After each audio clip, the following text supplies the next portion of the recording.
this proposition? What are we doing here, Reed? You got a crazy diagram for me. This is electrical it's AC. not that crazy of a diagram. This is just the format of the book. So what happens here we have 1, 2. This is a diagram of AC current because we just got cut off from that part of our conversation. And we're discussing how this diagram for AC current models the way that you've structured your book, which is an introduction to fire logic. Well, this is the whole process of fire logic in a nutshell. They came together piece by piece. Like each one, we have 1, 2, 3, 4, 5, 6, 7, 8. We each have the points of the triangle, then we have the angles between them, then we have the shape itself. And so these are layers of context, and these repeat up here with this switch in the middle, which is a cross, if you can see, with a pyramid with the eye at the top of it, followed by an upside-down pyramid, and that it says that force communicates counterclockwise. So, priest, material, 1. That as you go along this from 1 to 2, along this dimension, and then from 2 to 3, this priest is a product of the listener, angelic order. The angelic order site is angle. Demons are dimensions, angels are angles, is the argument of this. That fundamentally these are models of spatial geometry. And in the combination of these two dimensions of body and intellect, you find these angles, which form into these higher angelic orders. So by attaining mastery in these specific archetypes in the book, this exposes one to what are called angelic orders, which are these social jobs that one can perform on an everyday level, everywhere one goes, that empower one in such a way as to add more vitality to all the tools from that set. So for instance, the listener being the first one, which also they come with their power words, as we've discussed these before. Basically, you can't have measurement without observation. So the listener must observe constantly, must be in a state. Got a friend behind you. Absorption. What's it? Oh, practitioner of the language, I see. Yes. Shane, this is Mateo. Hey, Shane. Nice to meet you, brother. You can see me on that thing? I can. Yes. Right there.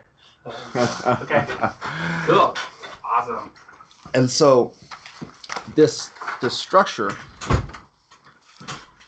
becomes a behavioral model of emergent order.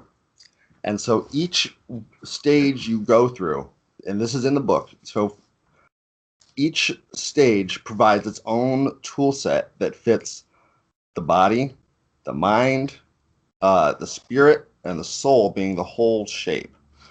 And then the angles forming their own progression. And then they add up to 180 degrees once you get to the end of it. And so each thing builds hierarchy on top of the next one. And this becomes society, personal, object, subject. And this is the scientific expression of what the book will be calling hearth logic and lever logic and sword logic. Sword logic being S-word logic, being should logic. Lever logic being love logic. And hearth being heart logic. And all of these things being representative of mass and lever. And it's basically just a 12 rules for life, an antidote to chaos, but written for youth, for artistic youth, and a much broader, more specific application. You know that, I'm sure you're familiar with that book, right? Yes, Jordan Peterson's 12 Rules to Life. I got like halfway through it. Word. I haven't read it yet, but I have went and looked at the notes, the idea. But my proposal to you is that I've on my journey met all of these what I call aspected individuals, people who I have aspected with a certain vitality of character in terms of my perception of them, and given them a divine attribute in my personal story. that of all these people who have these divine attributes, not that I've given it to them, it's that they possess it, and I have labeled it as that, you know? You being one of these, you being what I would call a war priest, which is a higher stands between listener and speaker, listener for the dead and speaker for the dead, and that you specialize in the most fundamental foundational part of the thing, which is the systemic health of the body and the tools that are contained within it, and thus into the spirit. And that you also, since you rest in that particular counterpoint of listener speaker, that you have a bunch of not a bunch, you have an artfulness of expression that's renders you a valuable resource in this regard. And so I have a variety of these people that I'm like, hey, would you like to start offering me magics for absolute reference and to be a part of the book, like in all regards? When it's released, part owner, part author, you know, that and what I mean by magics or logics are just, I'm sure you know, right? Like word. Your shamanistic practice. So let's how about you define magic and then I'll define magic. Well, like I said, I'm trying to rebrand magic into logic. I'm only saying magic for ease of reference right now. I'll give you my definition of magic. Mm-hmm. My definition of magic is a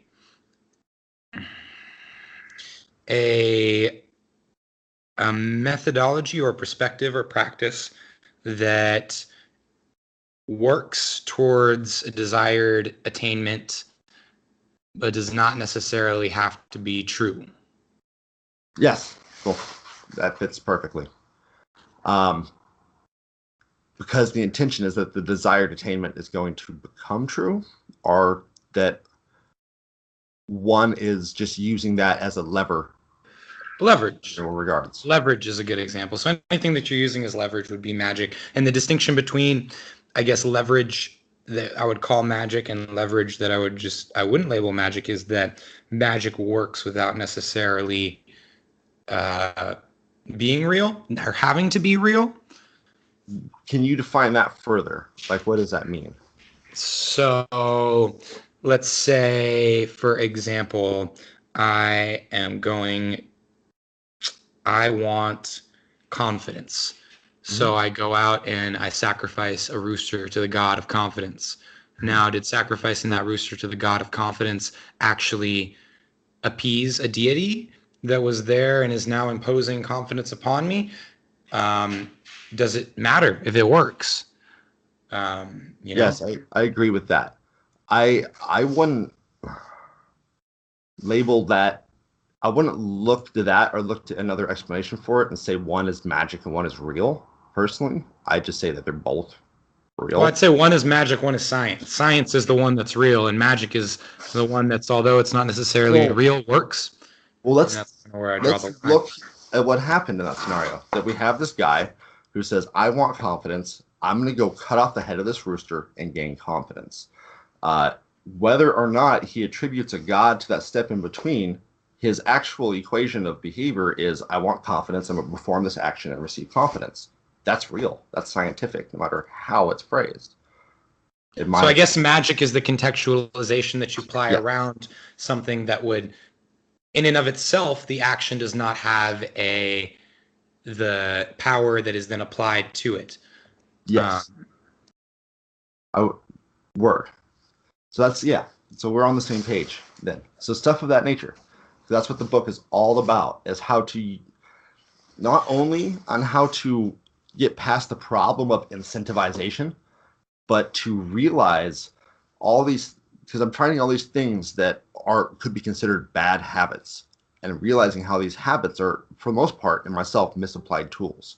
It's not a thing about changing me, it's just a thing of changing what I do. That for the most part, that's how I get around any problem. I don't have to change me, I just have to change my behaviors. And how do I change not change my behaviors, but change what I apply them to and when. So don't you have to change yourself to change your behaviors? Well, no. Well, Like, how then, can you change yourself? Like, you're born who you are. You can't change your mechanics. You can change your expression. Is that your freedoms of expression? Like, I can say one thing one day and say next thing the next day that was phrased differently. I can take something that's mechanical and put a metaphor to it. That doesn't mean I changed what it is. I just changed the way I said it. And all of a sudden it became more relatable to someone else. but in order to have a different way to say it, you have to have lived through different experiences, and therefore you are changed. No man steps in the same river twice, for it is not the same river, and he is not the same man. You Well, know? there's a spectrum of allowable change before form breaks apart. And that's what I refer to by change, mechanical change, is that you change in such a small way compared to the amount that you don't change that I consider it negligible mechanically. Because Okay. like in terms of that, we're talking about an accruance of behavioral conditioning, not a growing of an extra arm. That Okay. that was where granted, those are extremities, but I'm just trying to highlight where I create a divergence there. Is that we're not becoming something else. We are refining, progressing, or regressing, and specific attributes that we can lose but not add to, unless we synthesize socially as social Hmm. things by other people's attributes that you don't have can be gained. Say if you're short, So how can I build a contribute? ladder or get a boost up. Let's use an example of what you would like me to contribute, like some breath work, like um, I don't know, like what was your proposition for me on how I can include and help with my knowledge and understanding of some of these tools? So the breath, as it's being presented, um, has lives in the world of the priest and the ascendant. There's the lower breath and the higher breath. The lower breath is the foundation of actually how to breathe. The argument of the book is that every symbolic framework we have is a mechanical instruction manual on how to use a biological behavioral tool, and that there are correspondences for every symbolic framework in this, and that by becoming very acquainted with the tools and how they can change one, well, you can induce internal change physiologically, like Wim Hof, stuff of this nature. That via a precise, expansive framework in this regard, it then grants vitality to the higher framework, which is where demonology and summoning comes in, which has to do with schizophrenia, essentially, with the different frameworks of identity that are within one's head, different emotional frameworks of response to condition, and how to breathe vitality into specific ones to then fully Hmm. engage those characters in the moment of when they want that change induced that character's built to satisfy. Feel me? So for Yeah. me, it would be that I would be looking for. I mean, anything you want to add to anything I'd say in this, I'm open. But I thought of you specifically for breath and for alchemy. Um, Well, I can think of two, and it's infinite. You know, there's so many different characteristics, and each different way of breathing might have specific characteristics and traits and tendencies, but it's going to be different for each individual person in each individual moment. But if we just break it down to mass and lever, I think there's definitely a way to breathe that is mass based and settling into the moment and not needing to move away. And there's a way to breathe that is energizing and enlivening and leverage. Um, so those are two basic ways I can think of breaking it down. well, my request and hope, if you're into it, would be just that over time, like I'm gonna be writing this book for the next couple months, at least. That over time, Like just put thought into it and write it down. this is very physical stuff. Like we know for a fact scientifically that you can affect your nervous system by breathing in different ways. And I break it down very simply. If you want to relax your nervous system, you breathe softly in long, relaxed breaths. And you can count your inhales. You can count the same length of your inhale as your exhale. Sometimes it helps to make your exhale a little longer than your inhale, and that'll calm you. And then if you want to hype up and energize yourself, you just fucking charge yourself with breath. And really try to like over oxygenate yourself in a way that shifts your pH, and that would be more like a Wim Hof. And that's definitely going to make me very energized and want to. Now, what's interesting is if you do that energized breath in a way that you're staying in a stationary setting with your eyes closed internally, you start to get some very powerful inward journeys, and that's where stuff like holotropic breath work can come in. But that's just what comes to my head off top based off what you've told me so far. What's holotropic? It's just a brand. It's just a brand of breathing. It's like I described. And there's so many different ways to play around with it, which is why I really like my modality, breath hype, because the only difference is it's to a beat and it's freestyle. So it's very much like a beatbox and intuitive, like you're playing the breath like an instrument. So you can really fucking guide yourself to these different places. But that's a very intuitive modality? It's Noah's modality, which is my manager at Black Swan, that I've kind of adopted because I'm a really big fan of it. It's like my favorite way. It's turned up music. We play fucking slaps and we just breathe to the beat. And we play with different tempos. So if that's the beat, my double time. Or triple time. Or close my mouth and pump through my nose. And then I do stages of that where I charge just freestyling with those different tempos, energizing, and then eventually building to a hold. And then at that hold, you take a final big inhale, big breath, and then you hold that breath for as long as you can. And sometimes I'll add on a couple extra steps where we'll exhale that breath after a hold that exhale. And then after that hold, take one last big inhale. And then during that last hold is where you get really high, especially if you squeeze your coccyx, which is your mula bandha, that root chakra, your pelvic floor, that muscle that you squeeze when you're trying not to piss. Squeeze that muscle when you're doing the holds, and you imagine visualizing the energy set up to your head. You get some really psychedelic effects. Can you write this into a paragraph at some point? Because this is exactly what I'm looking for. Yeah. That things of this nature that, one, fundamentally bleed over into different skill sets. For instance, that improves one's rhythm, I imagine.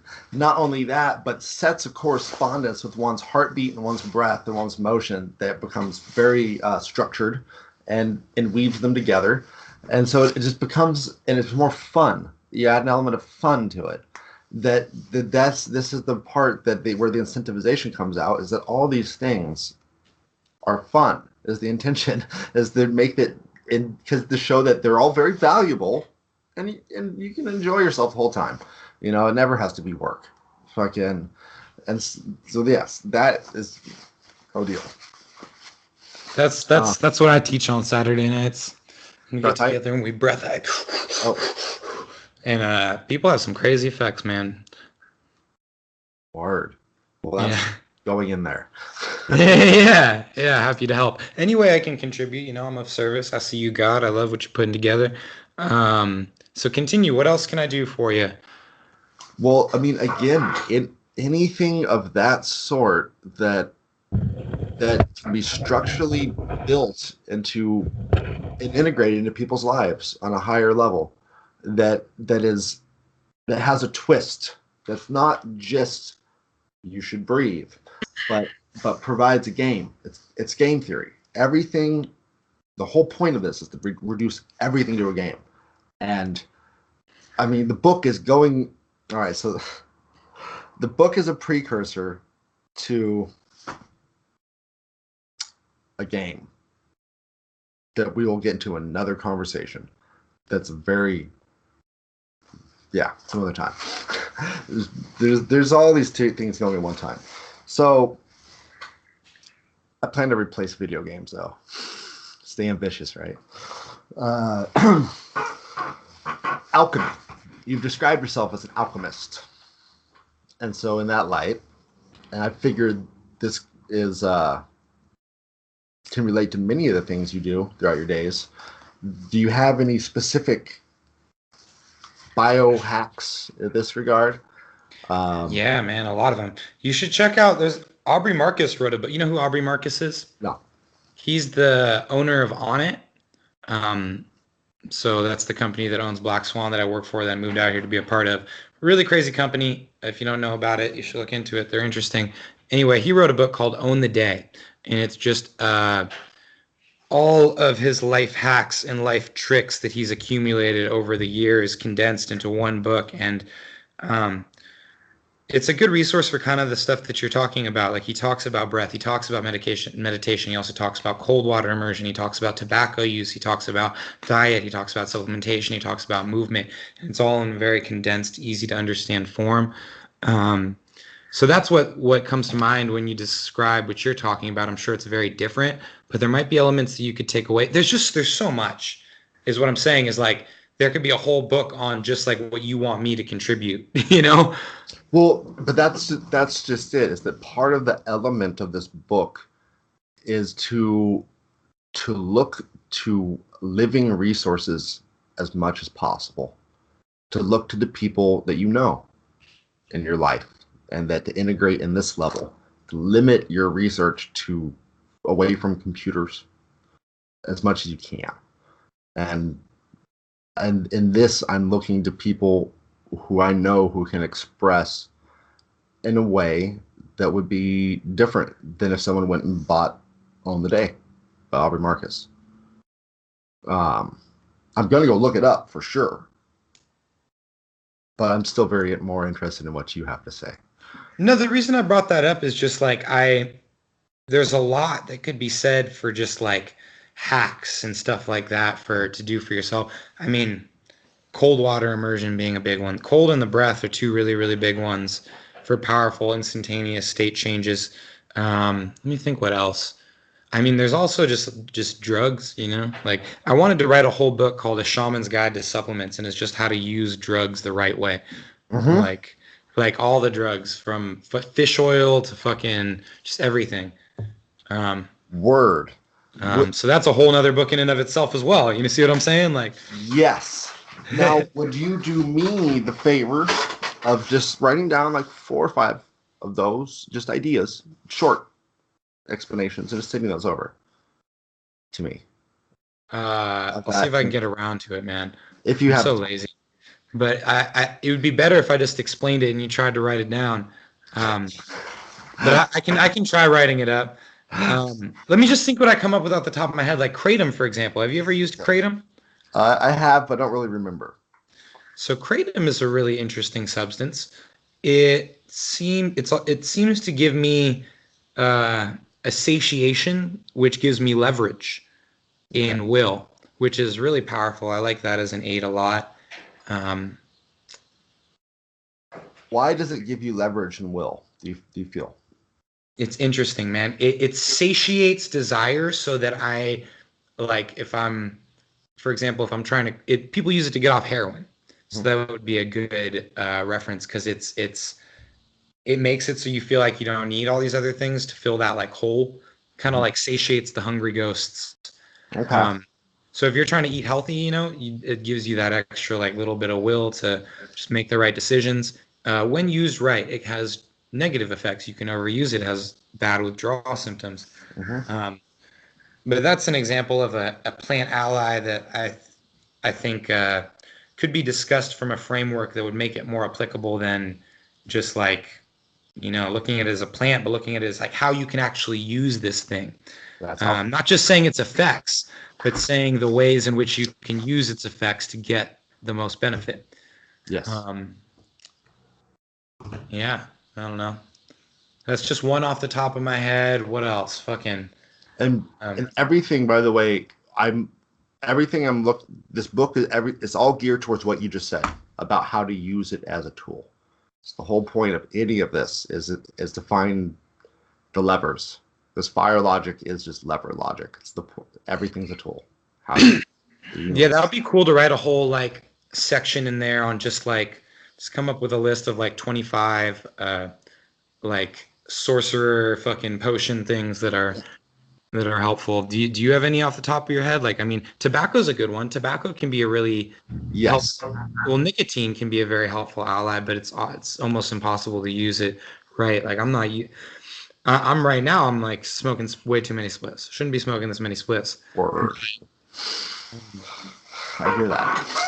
But when I stop and then I use it for like the first couple times, it's like it's very helpful when used correctly. It has a nootropic property to it, and this is something Aubrey Marcus talks about in his book. If you use snus, which is like Swedish tobacco, like a pouch put in your lip, and you get like the right stuff from like the right places, it has like no bad health effects, and gives like a lot of benefit. But yeah, tobacco is interesting. You know, there's tobacco shamans who use nothing but tobacco, and there's like over 300 different ways to refine tobacco into different sort of substances. One that's so potent that you could just touch it to your skin and you get an instantaneous full body like shockwave. They condense like kilos and fucking kilos and kilos into like a little powder. So tobacco is an interesting one to talk about. Yeah, there's all sorts of. I mean, there's endless ones, and then you can get into the psychedelic realm. I don't know, man. The book is going to take a pretty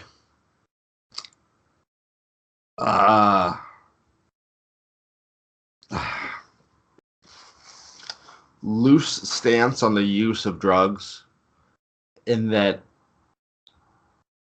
I am going to be largely promoting a very limited use of things of that sort until one is very familiar with them, and it's also going to be, for the war priests, be promoting a lack of addictive substances until completion of the program. For the most part, that because they just get in the way of communicating with yourself if one misuses them. Yep. And that's just like, because, well, like tobacco, I want to be like, yeah, use tobacco, use DMT.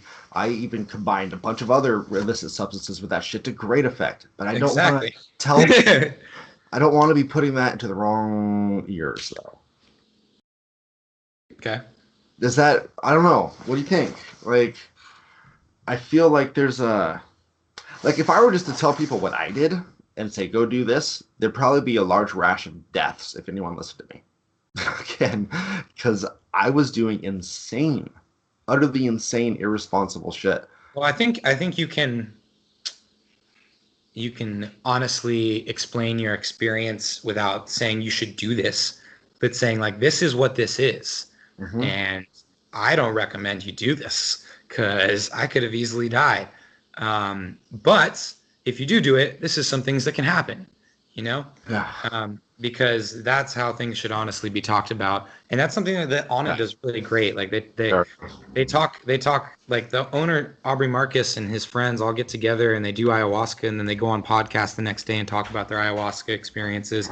It's a very like open culture that I'm around of honest communication around substances. So I think that's an important part of the future. I don't think it should be glorified. You know, I don't think you should put it in people's hands like, go do this without, you know, it's about having an honest discussion of what these things are. Because you can't know how to use a tool until you fully understand what that tool is.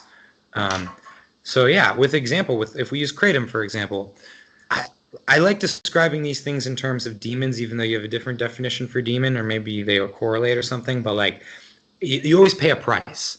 You know, you get a benefit and you pay a price. And at times, the benefit is more than the price you're paying, and eventually that scale starts to weigh in the opposite direction. And managing that relationship is individual to each substance. So, example with kratom, you could say like, if you do kratom once or twice a week at this dosage, you will not develop an addictive tendency. This is the way to do it. You know, like I'm not saying you should do it, you shouldn't do it, but this is how I would recommend you do it to get the best results that you want. I wouldn't say do it more than 3 or 4 times a week. I would always keep days in between that you do it. I wouldn't do it back to back so you don't build up a dependency to it. Yeah, I don't know if that makes sense. No, it does. It does. I'm not suggesting you put anything in your book. I'm just talking. No. I like this because this is helping me get through areas where I was having issues deciding where I wanted to go. Like, for instance, the substances. Because if I was talking to a person in person, and I've done this and I will do it again, I will absolutely recommend that they go insane on DMT. But I don't want to I was struggling with putting that into a book in which it could be given to anybody who I wouldn't know if it would be. You don't want their judgments of that particular part to get in the way of the message of the whole. I don't want impressionable people for me to say I drove myself to the point of near death on multiple occasions on a cocktail of a lot of DMT, speed, acid, and Molly. That I was mostly DMT, and then in that order, the others are constantly. Of a point of about a year, I was driving around with combat shotguns in my front seat of my car that was unregistered, uninsured, fucking high out of my gourd, blasting off on the highway, putting myself into these crazy scenarios in these backwoods or in the urban areas of this, following this storyline that delivered to me I feel the secrets of the fucking universe that are right in front of all of our eyes. All it did was clear my mind to the point where I could really live the story accurately. And I would highly recommend it. But I think, but at the same time, I feel like I'd be careful framing it like that. Yeah. Yeah. But yeah. You could also just I mean, have a part. I don't know how this book is structured. I'm just throwing ideas out there. Maybe you have a part in that book where you say that exact thing, where you say, this was fucking sketch. This is what happened to me. And although it did work out well for me, I'm definitely not saying anybody should do. I mean, I think honest and open, effective communication. Maybe you even have a part in the book where you say, I'm worried about impressionable minds doing this. That's why I'm not talking about this in this book. Word. You know? Just touch on it. Touch on the fact that you don't want to reference it here for that reason. You know? I don't know. But you're right. No matter what, it's got to be open and honest communication. Yeah. And that is the whole point of the book. That's how you activate any of these tools. Honesty. Yeah. Honesty is the key to everything being effective. So I believe so again. Yeah. And I think, you know, there's always fear, but you just have to trust in what feels right, you know? And if it feels right, do it. If it doesn't feel right, don't do it. That's what that passage about the shortest path was that via attaining what I call self-love, which is self-observation and self-acceptance, boom, thus you can communicate with yourself honestly via that route. And that is the path to that is the shortest path, is what you said. Does it feel right? Does it not feel right? And having the will to respond appropriately. To me, that's just the shortest path joystick in a nutshell. Okay, like you already possess it. Anyway, so that's one way you would like me to I keep talking about, I mean, more about your ideas of how I can be of assistance, talking about breath work and to even get into things about the body. Like, the body is so fucking complex, man, and I don't know shit. There's so much to fucking know about the body. Yes. Like, it's there's more to know than any person could possibly ever know. Oh yeah, absolutely. So then it becomes down to like, okay, what do you want? You know, like, I know a lot of things. So all right, so let's take the purpose of this book a little further. Okay. The purpose of this book is to introduce myself. It's to open a door to breathe vitality into the large variety of other projects I have going that are all related to the book. So in the very first paragraph, I'm going to be explaining there's way more to explain about any of these subjects than I could ever hope to even begin to fit into one book. And so what I'm trying to do is come up with collections of the most effective and catchy things that I can. So things like breath hype are perfect because there's so many different aspects to that can relate to a broad variety of people. It's a communal thing you can go do, or you can do it by yourself. There's this, there's lots of I elements. plan to have guided breathwork workshops online eventually. Hasn't been the time yet, but I want to do these sorts of workshop experiences as free online courses that anybody could just be at their house and be like, I don't know how to breath hype, but just put on a video and breath hype with someone, because that's not really a thing that's out there, man. They don't really have like guided breath work yet. So I've been needing to do that, but haven't got around to it because life, Yes. Now, what this book would do would break down what you just said into a variety of tools that are levers that what this would be basically seeding, channeling, means of inducing your future by your design, and that you're a mace instructor, so clearly you're on a path of you seek to be an instructor, and it's going to relate to the body, and it's going to relate to these various shamanistic attributes and developments. And so since that's your path into the future, the more that you plant these seeds via these avenues available to you that broaden your actionability, the more that becomes a stable platform for you to emerge into. And the more the opportunities will present themselves, and the more you'll be ready to seize them when they do. And this is how it seeks to break everything down to people.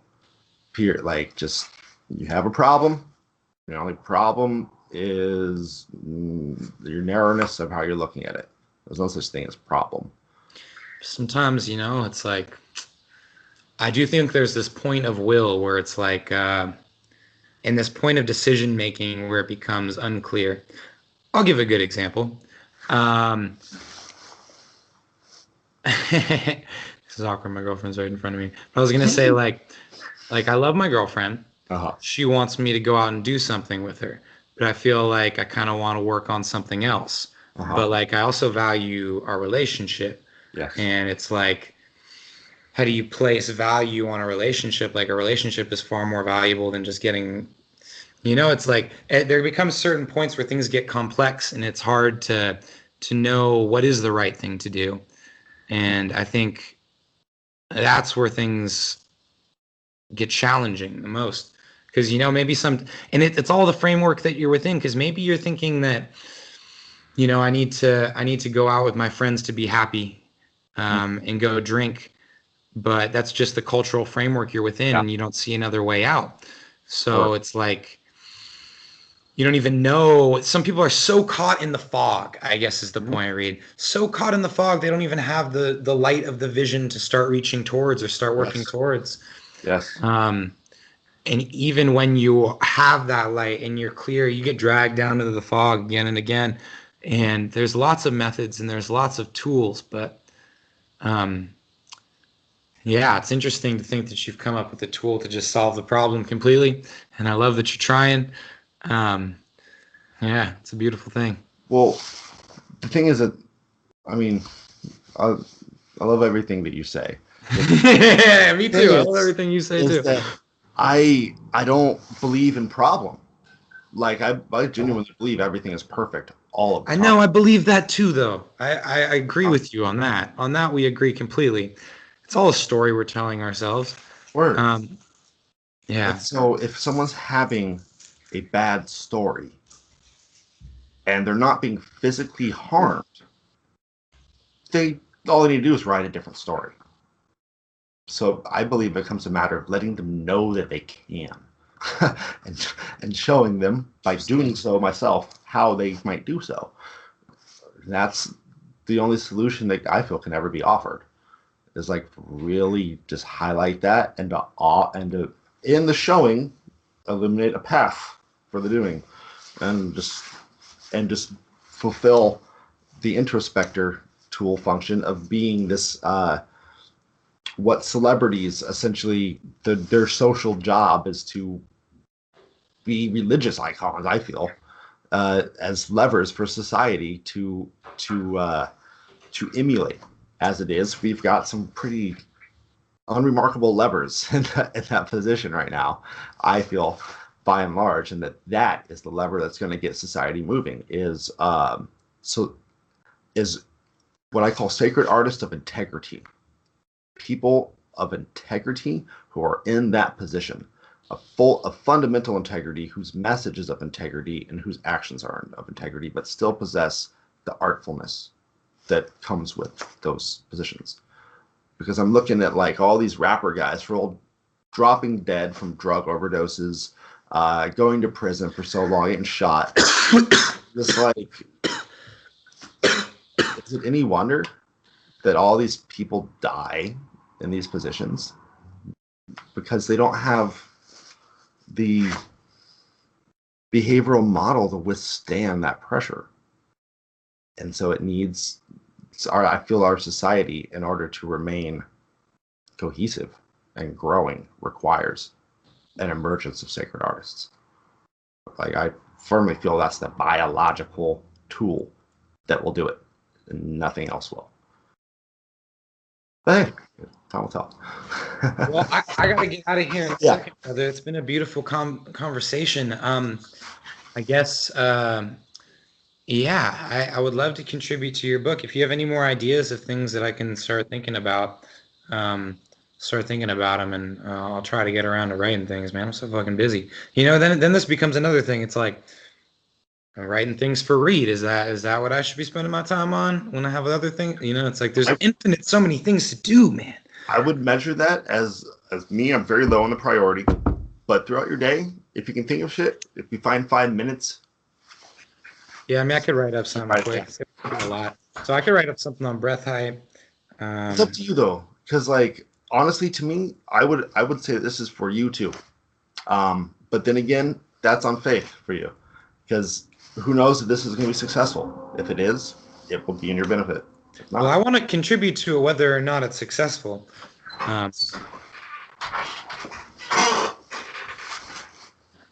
But as it is, I know how easily distracted I am. See, that's the thing, Reed. It's like I want to commit to doing it, but then I would feel really bad if I didn't get around to doing it. But I think I should just say that I'm going to do it, because then that'll give me some extra leverage to actually do it. I'm just going to keep sending you parts of it, and just keep sending me shit, man. Keep me in the loop. Keep me engaged, because I think it's very interesting, and I definitely want to. I don't know, be helpful in any way I can. I think it's a beautiful dream and a beautiful vision, and yeah, man. I'm curious. That was really funny when your friend walked in. He did the thing. Does everyone you're living with all practice this language? It's spreading. Yes, it's spreading. That's interesting. How's that playing out? I believe it's going to become a staple for the world. It's because I want to interview like one of your roommates and be like, "Yo, so what's it like using this language?" That'd be a really interesting conversation. Yeah. That can happen. Yeah. How has this been playing out in your life, integrating Reed's philosophy on a daily basis? I would love to set up that conversation. Yeah, that would be beautiful, man. Well, we'll talk, man. We'll talk. I love you, brother. Much love. Love you too. Speak soon. Yes, sir. And keep up the good fight, my friend. Peace. Peace.